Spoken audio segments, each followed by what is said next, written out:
first and foremost, as always, we want to give all praise, all honor, all glory to Yahweh, Ba'ashem, Yahushai, Ba'ashem, Rakah, Kodash. A double honors to the apostles and elders of Great Millstone for teaching us this truth according to the Bible through the spirit and power of Yahweh, Ba'ashem, Yahushai.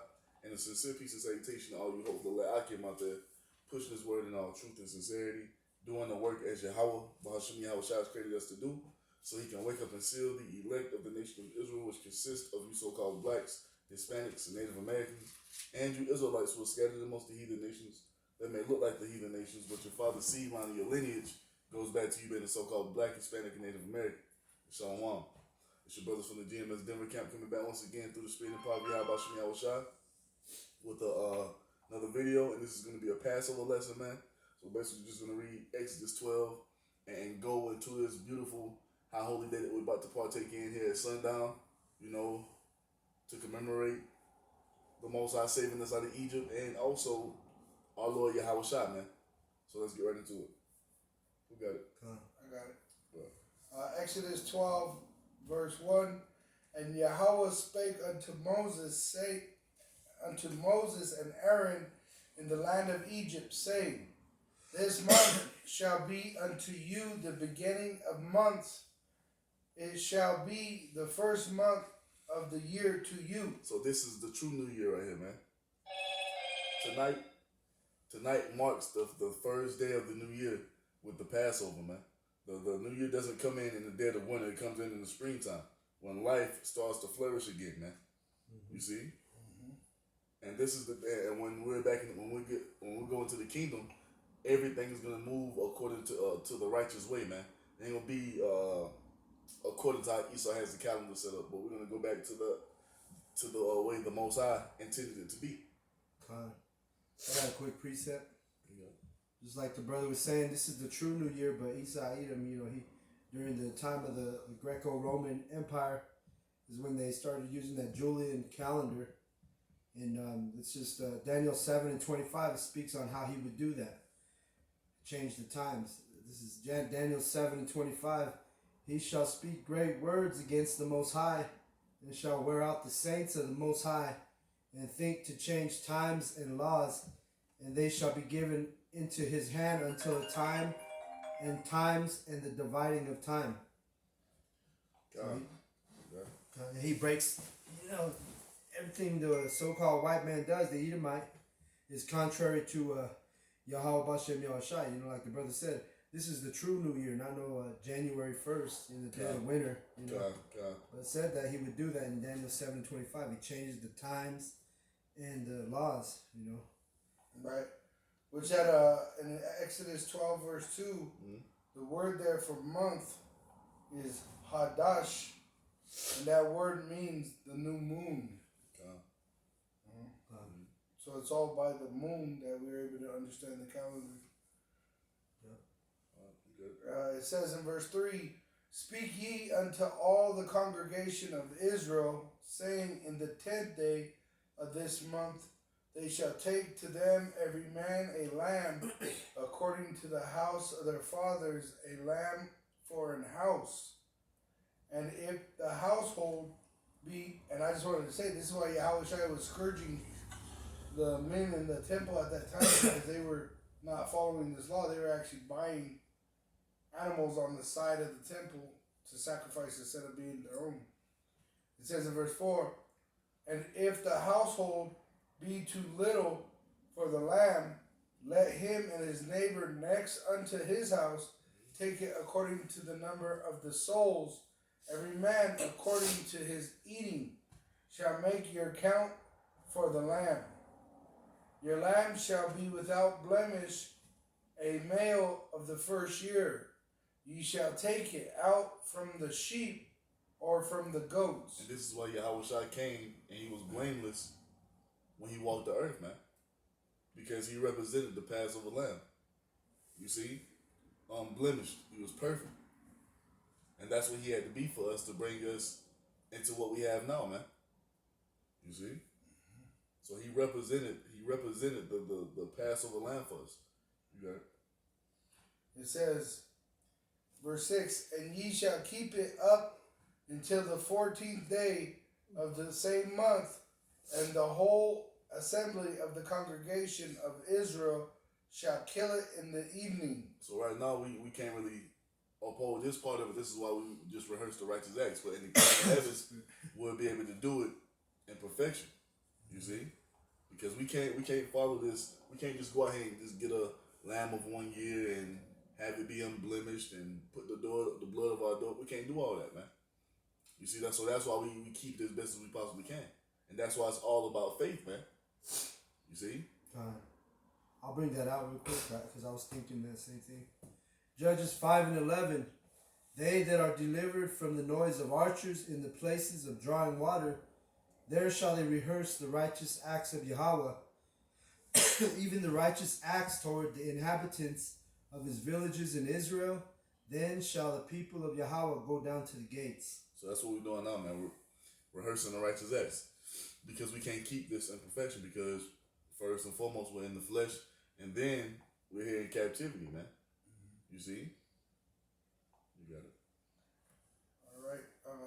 Exodus 12, verse 7. And they shall take of the blood and strike it on the 2 side posts and on the upper doorposts of the houses, wherein they shall eat it. And if you go to the museum, even they show you that Israel lived separate than the Ramses, because that's who was ruling at that time, was the Ramses, and the Israelites lived in Gushan, which was a whole separate city.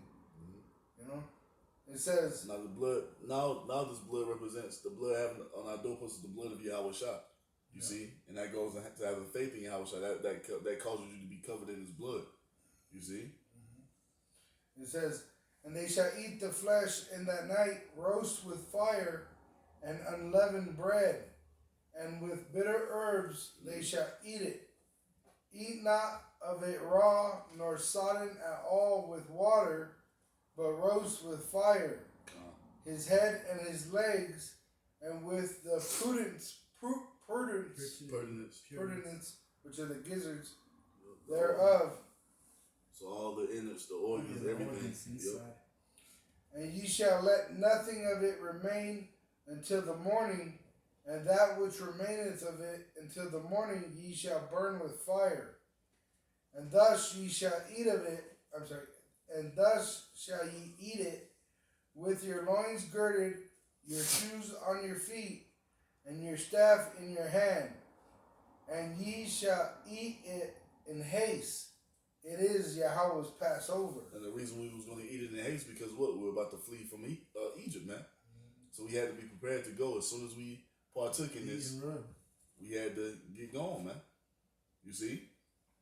Right. This wasn't some type of, especially this first Passover, it wasn't some type of spectacular type of, festive celebration, man. It was solemn because we're about to take the next step into what? Going into our land, man. You right. See?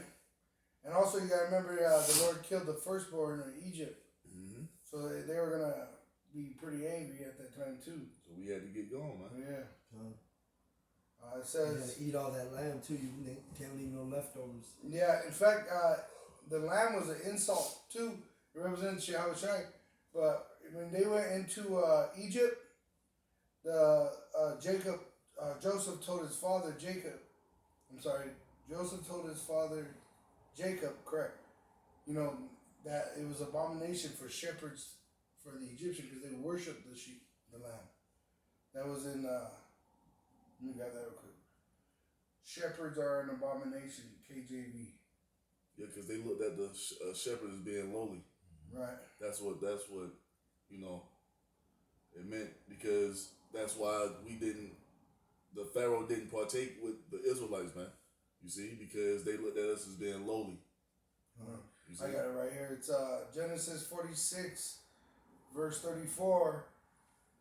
It says, I'll start at 33. And it shall come to pass, when Pharaoh shall call you and shall say, what is your occupation?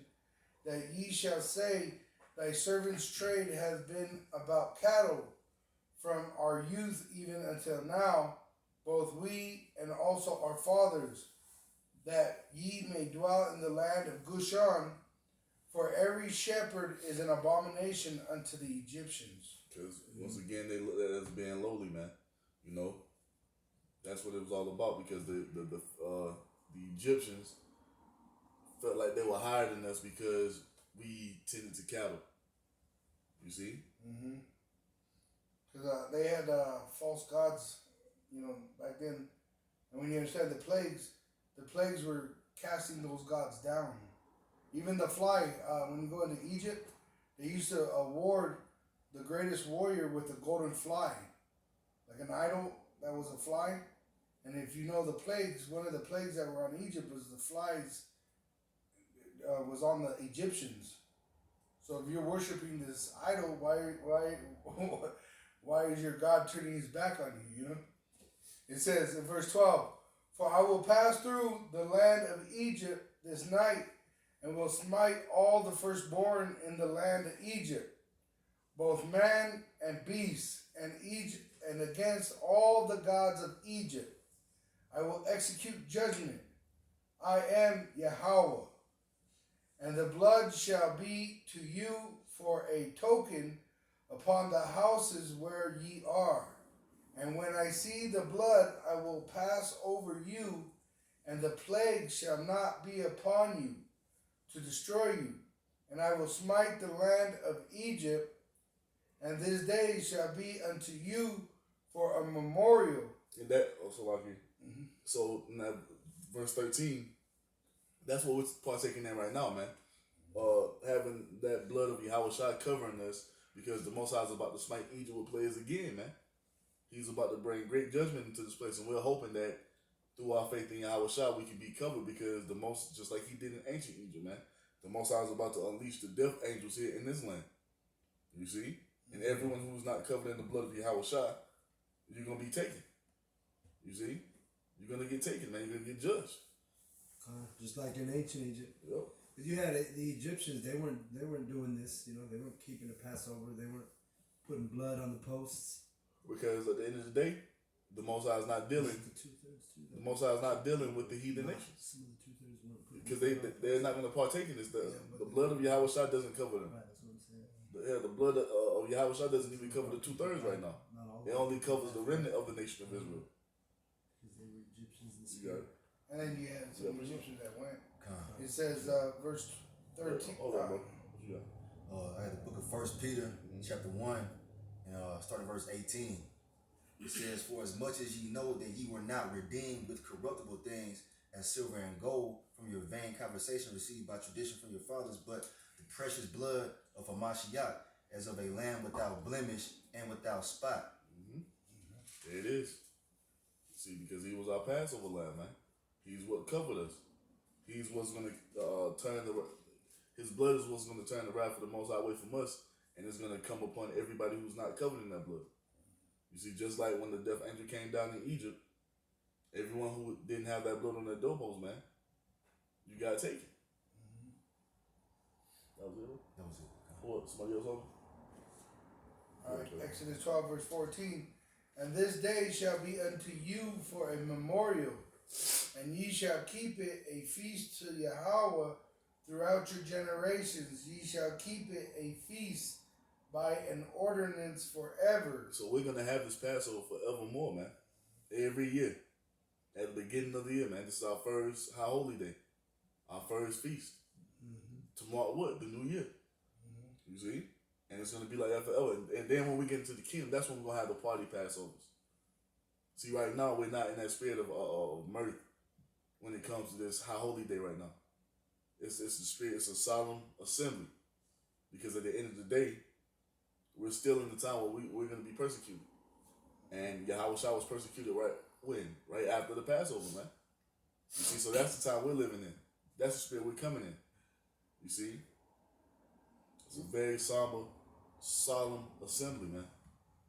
Because we know and understand what it represents for right now. But when we're in the kingdom, that's when it's going to go into being that party Passover. You see, we're not supposed to be having the Passover, talking about the damn Passover fashion show, auctioning men off, to talking about for fucking wives or whatever you other camps are doing. You see, supposed to be a very strippers and shit. It's supposed to be in a very, very serious mindset, man. Because during this time, when Yahweh Shah was on the earth, during the time of the Passover, hey, he was taken to the cross, man. Solemn. Yeah, that's why they call this the Last Supper. This is the last Passover the Lord ate before he was crucified. And you know, Israel is the former of all things, because in this being our new year, and then we have the Feast of Unleavened Bread, which we're supposed to be examining ourselves, right? Where do you think they got the New Year's resolution idea? Mm-hmm. Everything comes from us. Everything starts with Israel, and then they corrupt it and put their Hellenistic ways on it. It says in Exodus 12, verse 15, 7 days shall ye eat unleavened bread. Even the first day ye shall put away leaven out of your houses. For whosoever eateth leavened bread from the first day unto the 7th day, that soul shall be cut off from Israel.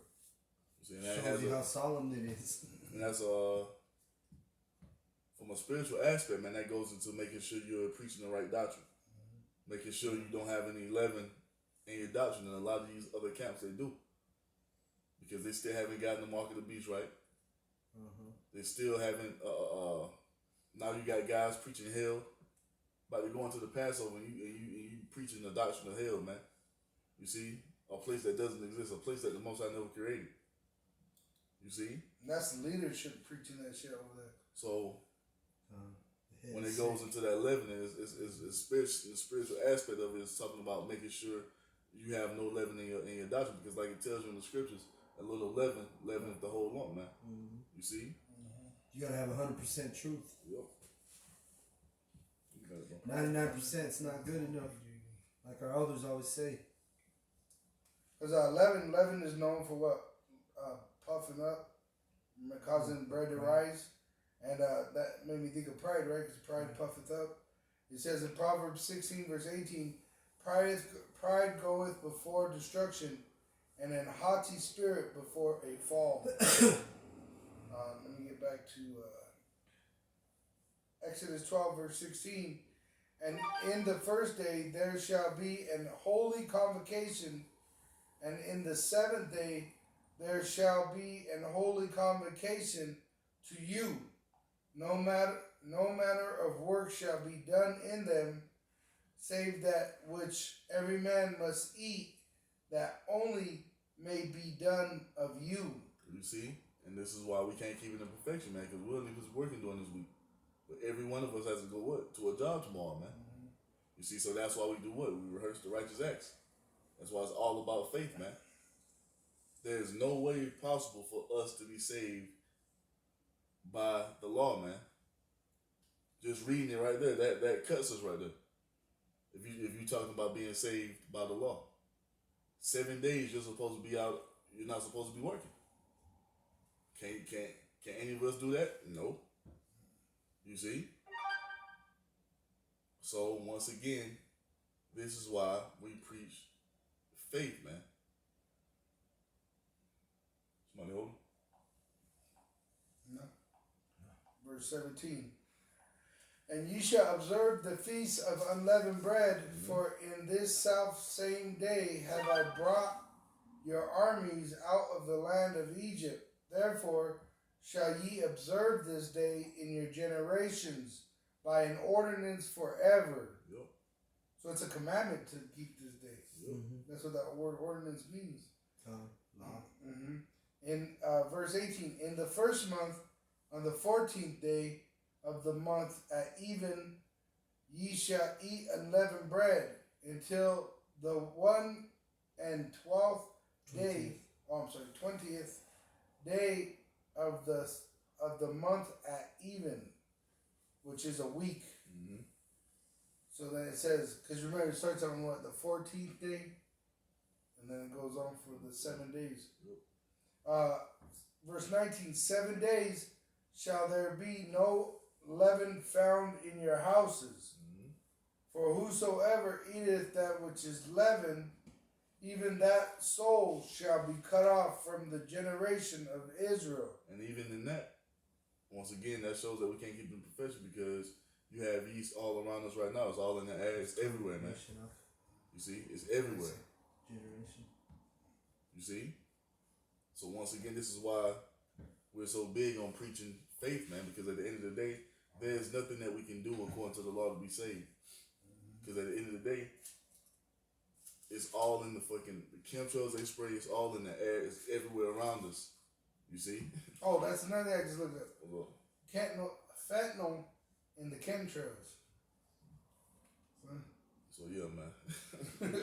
we need the Lord, bro. Yeah, we do. I got a quick precept. What you got? The book of Ephesians, chapter 2 and verse 8. For by grace are ye saved through faith, and that not of yourselves, it is the gift of the Most High. Oh, read the next one. Verse 9. Not of works, lest any man should boast. See? It's not of works. Now, we do rehearse the righteous acts, but we're saved through our faith.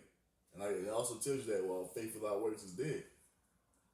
You see? But we're not going to be saved according to we keeping all the laws of perfection. That's not for us to do. The Lord Yahweh Shai, he fulfilled that. You see? Who else on? Y'all good? You got to carry on. 19. 7 days shall there be no leaven found in your houses, for whosoever eateth that which is leavened, even that soul shall be cut off from the congregation of Israel, whether he be a stranger or born in the land. When it says stranger, it's talking about the Israelite foreigner. It's not talking about the actual heathen. You got it? Ye shall eat nothing leavened. In all your habitations shall ye eat unleavened bread. Then Moses called for all the elders of Israel and said unto them, Draw out and take you a lamb according to your families, and kill the Passover. And ye shall take a branch of hyssop, a bunch of hyssop, and dip it in the blood that is in the basin, and strike the lintel and the two side posts with the blood that is in the basin. And none of you shall go out at the door of his house until the morning. And that hyssop tree is I know it's something special, but hyssop. It cleans. Yeah, it's a cleaning agent. That's right. Let me just shoot real quick. So. Hyssop plant. Yeah, it's a scrubber. It's a cleaning agent. Naturally. It says, For Yahweh will pass through to smite the Egyptians, and when he seeth the blood upon the lintel and on the two side posts, Yahweh will pass over the door and will not suffer the destroyer to come in unto your houses to smite you. See, this is what we're hoping happens for us, man. You see? We're hoping that through our faith in Yahweh Shai, when the death angels are unleashed in the planet Earth to do the will of the Most High, we'll be passed over, man. You see, we'll be protected and shielded. You see, while everybody else is going to get judged in horrible ways, man. You got it. And you know what made me think? Because it cleans your digestive system. And you know how we're supposed to eat the whole roll?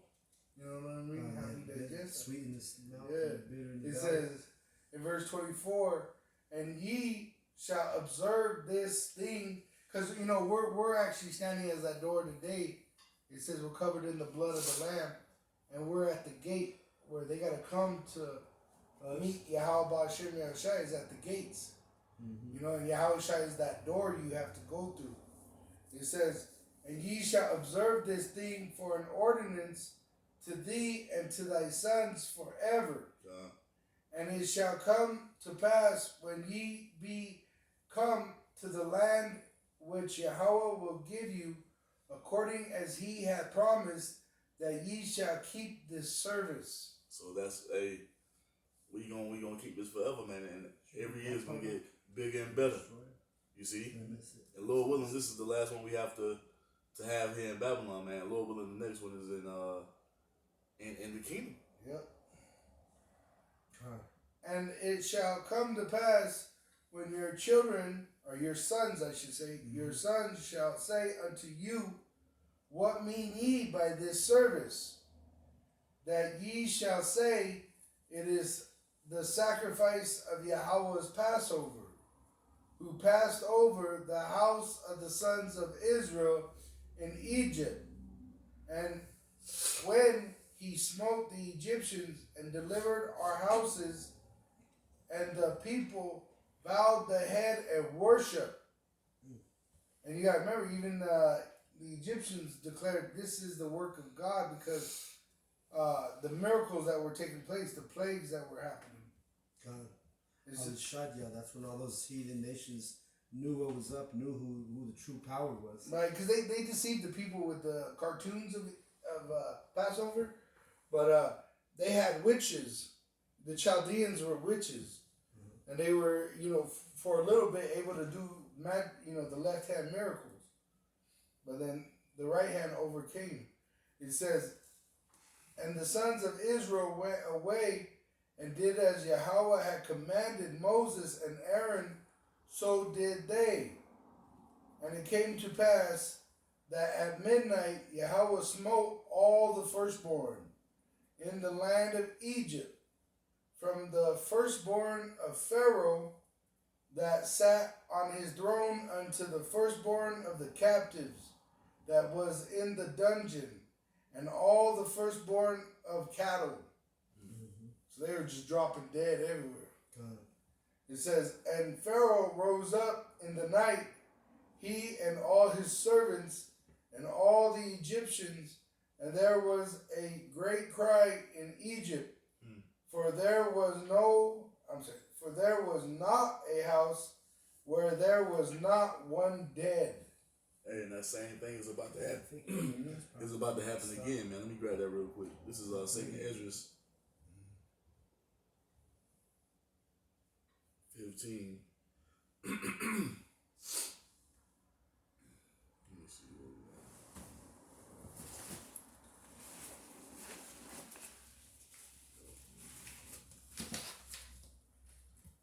So this is 2nd Ezra 15. Where is it? Yep. So this is 2nd Ezra 15 and 10. It says, what? Behold, my people is led as a flock to the slaughter. I will not suffer them now to dwell in the land of Egypt, which is talking about America. Verse 11 says what? But I will bring them with a mighty hand and a stretched out arm, and smite Egypt with plagues as before, and will destroy all the land thereof. And that's exactly what Yahweh Bashem Yahweh Shah is about to do in this land, man. And we're hoping to be a part of that number, to be saved from this great wrath of the Lord that's about to come, man. God, that was that first deliverance in ancient Egypt, and we're about to witness the second deliverance, We're just going to smite these Egyptians too, except it's going to take more than the firstborn this time around. I got to set Numbers 3:13, because all the firstborn are mine. For on the day that I smote all the firstborn in the land of Egypt, I hallowed unto me all the firstborn in Israel, both man and beast. Mine shall they be. I am Yahweh. And when in the New Testament, it calls the hopeful elect the first fruits. So we are those firstborn. We're hoping to be those first fruits, the elect, which are the firstborn. Even though, some brothers might not be the firstborn of their household, it's actually talking about the firstborn of all creation. The elect, which, let me grab that real quick just for edification. Revelation 14 and it says, verse 4, so 144. It says, these are they which were not defiled with women, for they are virgins. These are they which follow the Lamb whithersoever he goeth. These were redeemed from among men, being the first fruits unto Yahweh and to the Lamb. Which you got to remember, the elect were there in Egypt. That's why the Lord had to bring them out. You know, the whole nation of Israel eventually was brought out, but you had that generation that had to die off in the wilderness because they were unfit.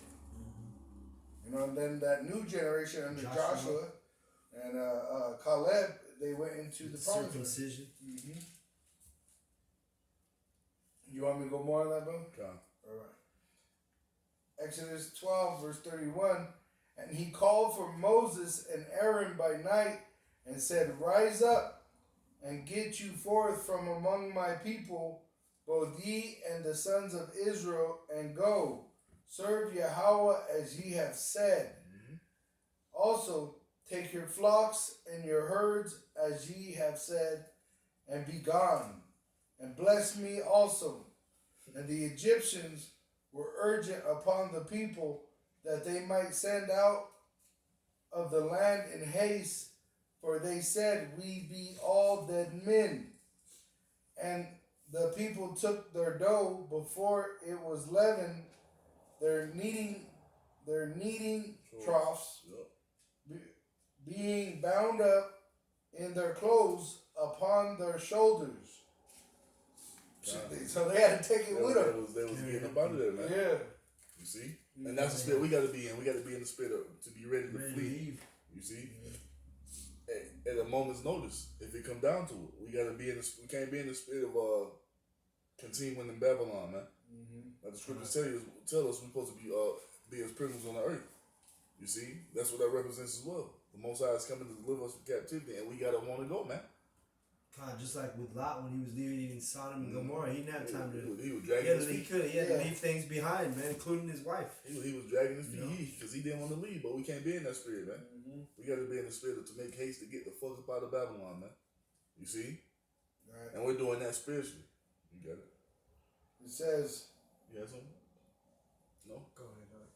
It says, verse 35, and the sons of Israel did according to the word of Moses, and they borrowed of the Egyptians jewels of silver and jewels of gold and remnant.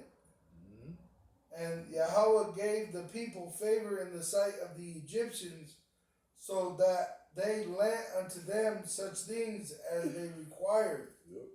And they spoiled the Egyptians. Which, when you understand how big that calf was they built out of the gold they took from the Egyptians, that thing was like a house, the size of a house. That's how much gold they took from these Egyptians. And the Most High told Abraham that would happen, man, that we was going to be in Egypt for 400 years, and we're going to come out with great substance, and it's taking place right here. Yeah. The Most High is fulfilling His word. You got it? And the sons of Israel journeyed from Ramses to Succoth, about 600,000 on foot that were men, besides sons or children, because you had the women and the children that were not counted. So that's probably over 1 million Israelites, man. Oh yeah. Way over 1 million Israelites, the Most High saved out of Egypt. And how many entered in Egypt? I got it right here. 70. Exodus 1, 70. It says, Exodus 12, verse Complete number. 38. It says, and a mixed multitude went up also with them, and flocks and herds, even very much cattle. And they baked unleavened cakes of the dough which they brought forth out of Egypt, for it was not leavened, because they were thrust out of Egypt and could not tarry, neither had they prepared for themselves any victual. Now the sojourning of the sons of Israel who dwelt in Egypt was 430 years. 430 years. We had 30 years that passed when our forefathers went into Egypt. And we was in that land for 400 more years, man. You see? That's when we finally came out. It says, and it came to pass at the land of the it was on 41. And it came to pass at the end of the 430 years, even the self same day it came to pass, that all the hosts of Yahweh went out from the land of Egypt. So this time, that first time, the Most High saved all the Israelites from Egypt. this time he's only going to save the remnant, man, the 1/3 from the land of the spiritual Egypt. Most High is not finna save all of Israel this time, man. 2/3 of you're gonna be left in this land because you're in the mind state of continuing here. You want to continue to be up on the Esau, so the Most High is gonna leave you here and destroy you right along with your master, man. But for us who are believing in Yahweh Shai, we're hoping to be saved and see when this thing goes down, man. Verse 42.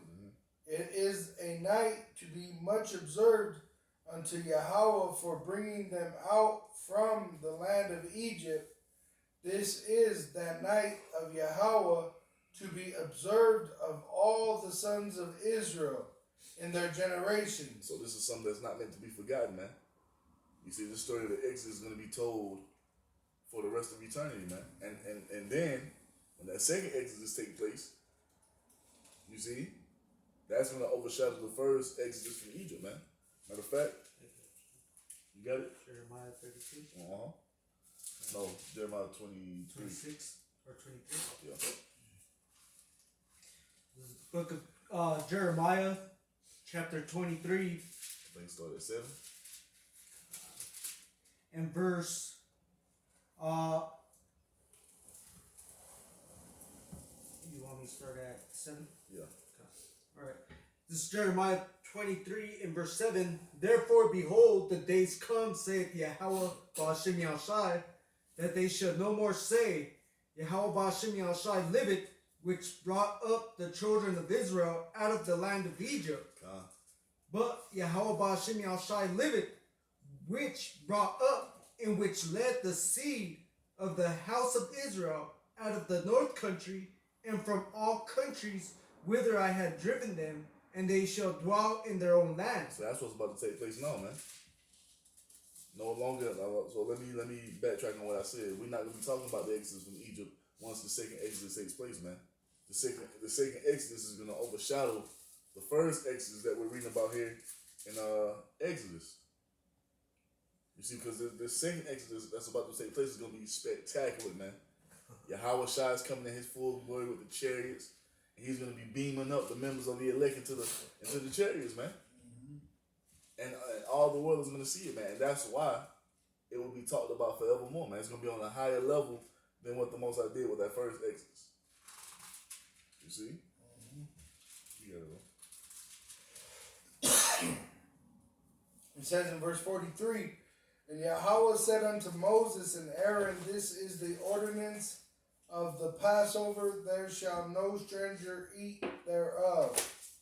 See that? No heathen. No Gentiles. No heathen can partake in this. Meaning salvation is not for everyone. Verse 44, but every man's servant that is bought for money, when thou hast circumcised him, then shall he eat thereof. Yep. A foreigner and an hired servant shall not eat thereof. In one house shall it be eaten, because when you go into with Yahweh Shai, this act is of the new covenant. Remember, he said that his body is that new covenant. When he comes back, he's coming back with new bodies for us. So how could the heathen partake in something like that? It shows you how these other camps too, they go off, because I don't remember which one it was, but Sarnetta, there was a camp groups that was allowing him to go have a Passover with them. But you ain't supposed to do that. You ain't supposed to let no Gentile or stranger, participate in the Passover, because like we've been talking, this is a solemn, serious thing. It ain't just for everybody. And I've been looking for this precept. Let me grab this real quick, because it shows you when we came out, we were protected by the Lord. It says in Exodus 14, verse 18, and the Egyptians shall know that I am Yahweh when I have gotten me honor upon Pharaoh, upon his chariots, and upon his horsemen. And I was thinking about this the other day, when you see people get put to death on the internet, and everybody's like liking or commenting, that's the work of Yahweh. So he got honor when he destroyed the firstborn of Egypt. It says, and the Egyptians shall know that I am Yahweh. So I read that. I have gotten me honor upon Pharaoh, upon his chariots, and upon his horsemen. And the angel of power, Yahweh, which went before the camp of Israel, removed and went behind them, and the pillar of the cloud went from before their face and stood behind them. And it came between the camp of the Egyptians and the camp of Israel, and it was a cloud and darkness to them, but it gave light by night to these, so that the one came not near the other all the night. So when the Israelites fled out of Egypt, they actually had a camp. It was a long travel, you know what I mean? As fast as now when you're on a car or even plane, they had to go on foot or if they had animal, and that takes time. So they had a camp before they got to the Red Sea, right? So the Lord had the chariot protecting them, which Yahweh Shai was the one controlling this, and he separated the Egyptians from the Israelites by this chariot, showing itself as a cloud. And in that verse, yeah, like I'm glad you said that, because that verse, it doesn't say a chariot. It says a cloud. So what King David said, and through precept upon precept, we gain understanding. So let me grab the precept to give you the understanding of what the cloud was. This is Psalm 104:3. Who layeth the beams of his chambers in the waters, who maketh the clouds his chariot. And that's the point. I'll stop right there. But you gotta read the precepts. Otherwise, you ain't gonna know what that cloud's speaking of. And that's why there was a burning bush, but the bush did not burn. It was the light coming down out of the chariot, out of the so-called UFO. A good example of that is in that movie. What is it? Where they do the red beam extraterrestrial? They show it on there. Fire in the sky, where they get under that chariot, and then there's just light that comes out, a red light, and boom. Exodus 12. The beam. Yeah, the beam of light. Verse 46, and in one house shall it be eaten, thou shalt not carry forth out of the flesh abroad out of the house, neither shall ye break a bone thereof. So you can't take a to-go plate on Passover night.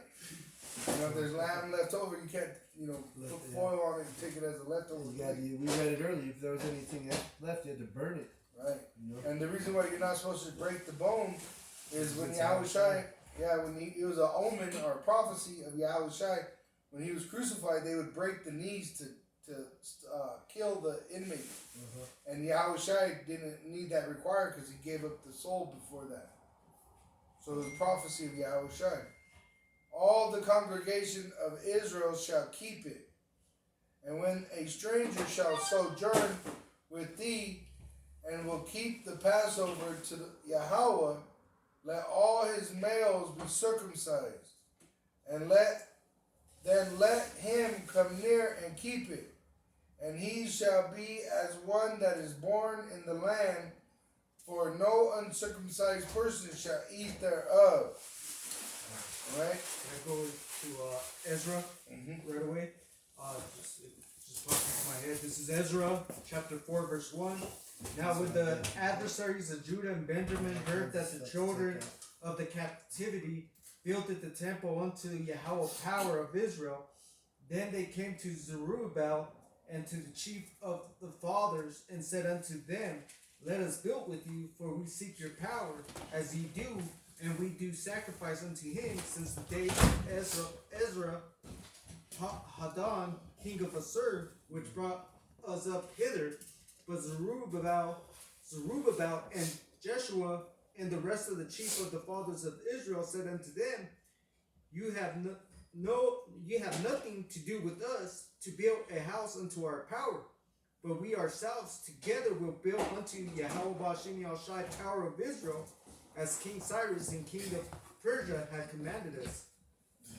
Just to show, like as the brother was reading, this is only for an election, man. This is only for the remnant right now, man.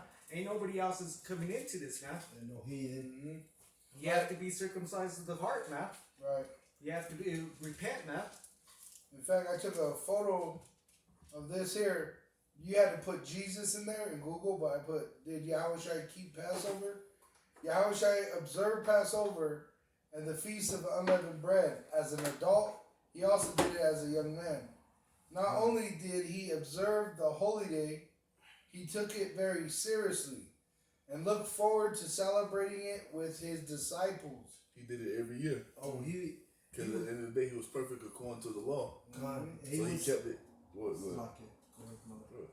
I was just gonna say, when he was 12, when he was in the temple speaking with the doctors, you know, that was the Passover. They were journeying to Jerusalem to go keep the Passover. You know, he was. And that shows you he was actually he turned 12 at that time, which shows you his actual birth date was around this time, right now. Passover. Because remember, when you sacrifice the lamb, it had to be on 1 year old, so you would have known that date of that birth of that lamb to be sacrificed 1 year later. Yup. All right, so it wasn't no December 25th. Right. Right. That's why the shepherds were out in the field with the sheep, because it was warming up. Because you got to remember, they're in like a more tropical weather. So right now it's a little more warmer than here, but it's not winter because they get snow too. Did you finish that Exodus 12? I got 3 verses. Verse 49. One law shall be to him that is homeborn, and unto the stranger that sojourneth among you. Thus did all the sons of Israel, as Yahweh commanded Moses and Aaron, so did they. And it came to pass the selfsame day that Yahweh did bring the sons of Israel out of the land of Egypt by their armies. So this is what this represents, man. Us being delivered from Egypt.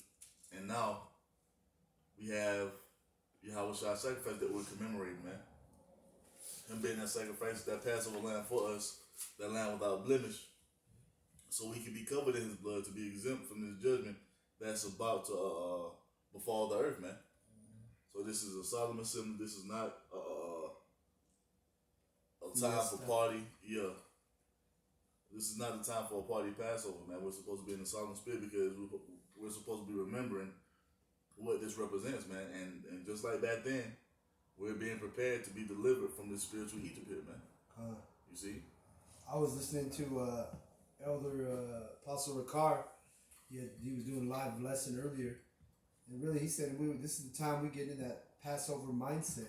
You know, he said every time the Passover comes around, he gets fearful, you know, because he knows, and he's, you know, as we've seen and as he's seen, you know, he said before the Passover, right around the Passover, and right after the Passover, Yahweh brings judgment on a lot of things, you know. Yeah. So this is a solemn, you know, you got to get in your right mindset. This ain't no time to be acting a fool or, you know, partying it up, turning up, getting lit. This is a solemn assembly. And that's what a lot of men don't understand with the passing on of Elder Uriah, which that signifies. Elder Uriah. That signifies, when you read into Zechariah 3, Deuteronomy chapter 3, that these things are a prophecy of the destruction of wherever Joshua was. As he passed on, that city would face judgment. And right now, you just had the elder pass on right before this Passover. Well, we don't know yet because his family's still saying that he might be alive. So it's a lot. We don't know the full thing yet. So yeah, man, this is what we're doing: solemn assembly, commemorating our salvation from ancient Egypt and getting prepared to be delivered from the spiritual Egypt here, man. So, go ahead. I'm going to read Romans 5:1. It says, therefore, being justified by faith, we have peace with Yahweh through our Lord Yahweh Shai HaMashiach. And jump down to verse 8. It says, but the Most High Power commanded his love towards us, in that while we were yet sinners, HaMashiach died for us. Much more than being now justified by his blood, we shall be saved from wrath through him. That's right. You got. I have the book of Isaiah, chapter 31, and verse 5. It says, as birds flying, so will the Lord Yahweh, Bashem Yahushua of hosts, defend Jerusalem. Defending also, he will deliver it, and passing over, he will preserve it. Yeah, and when you go to our word Passover, it goes into Pesach. Is what we're partaking in right now, man. And we're hoping to be Passover to be delivered. You see? Y'all both say anything else? All right, man. So yeah, but we want to partake in this in this feast, man. And Lord willing, we make it, man. Lord willing. So with that, man, we give all praise, all honor, all glory to Yahweh, Ba'ashem, Yahushai, Ba'ashem, Rakah, Kodash. Double honors to the apostles and elders of Great Millstone for teaching us this truth according to the Bible. Through the Spirit and power of Yahweh, Ba'ashem, Yahushai, and sincere peace and salutation to all you hopefully Akim out there pushing this word in all truth and sincerity, doing the work as Yahweh, Ba'ashem, Yahushai has created us to do. With that, we can say Shalom, Shalom, Abba, Abba. Shalom to the elect.